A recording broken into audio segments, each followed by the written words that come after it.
Hello, everyone. It's Jamar from Las Vegas, Nevada. Coming to you guys for week 5. So this will be my safety video. I did not know that it was a requirement for social workers to receive 6 hours of training in order to renew their license, and I'm sure that might be the same process to even apply for the license. Um, and it just makes me think about my workplace, um, as well as my internship placement as well. So I noticed our building is pretty secure. So there's the front door, the main door to get into the building. Then there's a lobby area where the client signs in, and then kind of like the doctor's office where there's a sliding glass window. Um, and typically, I have always felt this glass window does nothing as far as safety. But here at where I'm completing my practicum, they actually have a lock on the window, and it's not just like a sliding lock. And you could, even if you wanted the window to be cracked or anything, like you could adjust the lock so that the window can only open up so much. Because if someone was to jump that window, that's kind of where the administrative assistants are, the admin, and then there's a hallway that leads to all of the therapist's office. So if someone was to gain access through, jumping that window or breaking that window, that will be one thing. And then the actual door to go to get into where the actual therapist office at, you have to be buzzed in, and there's actually a lock on it as well. So it's pretty secure.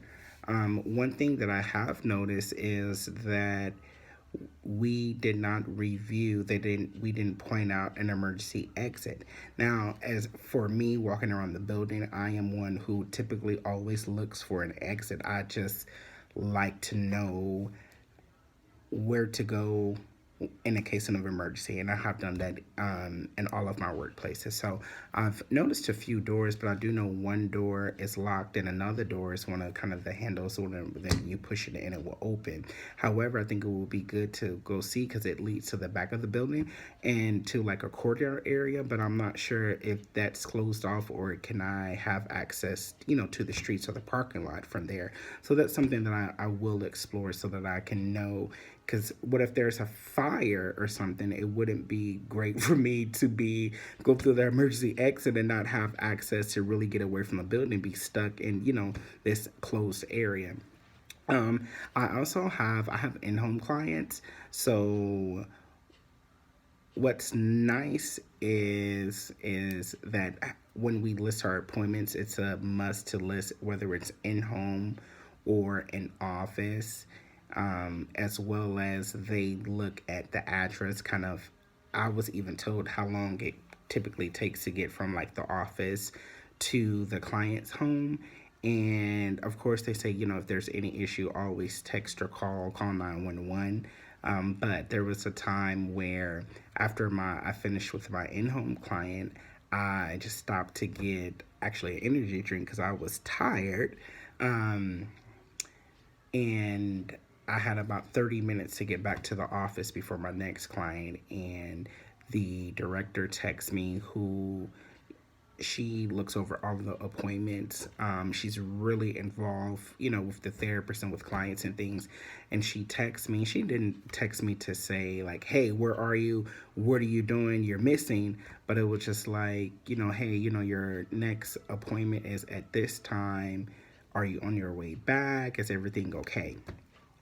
So that was really, really good. So it seems as if I took longer than I normally would coming back to the office, or within that allotted time that they're looking at how long it takes to get back, that they do check in with you. One thing, like I said, I also that I have not noticed in the placement is a fire extinguisher, and I'm sure there's a fire extinguisher somewhere, but I have no idea where that is. So that is something that I'm looking. I will also look forward to, but I will discuss with the director possibly, as part of orientation and coming on to really walk you through this emergency exit so that we know where to go, because behind where I'm at behind the building is another office, and next door is another office. And I know there's a brick wall that separates on the left side, but on the right side there's a street. But from what I can tell, you don't get access to the back of the building. So there might be a one way in, one way out, or maybe there is a gate in the back that will, give you access to the outside. So that's something to talk about and know, just in case of a fire, or, if we do have an irate client come in, or, someone off the street or anything like that, because our company does sit on the main street, or if a car, comes into the building, it's important to know other exits. So I'm going to explore that. But you guys have an awesome week and be safe, because we hear that over 1,000 workplace injuries happen. That's really crazy. It's crazy because we're in a position of helping. I ain't trying to get beat up. Have a good evening.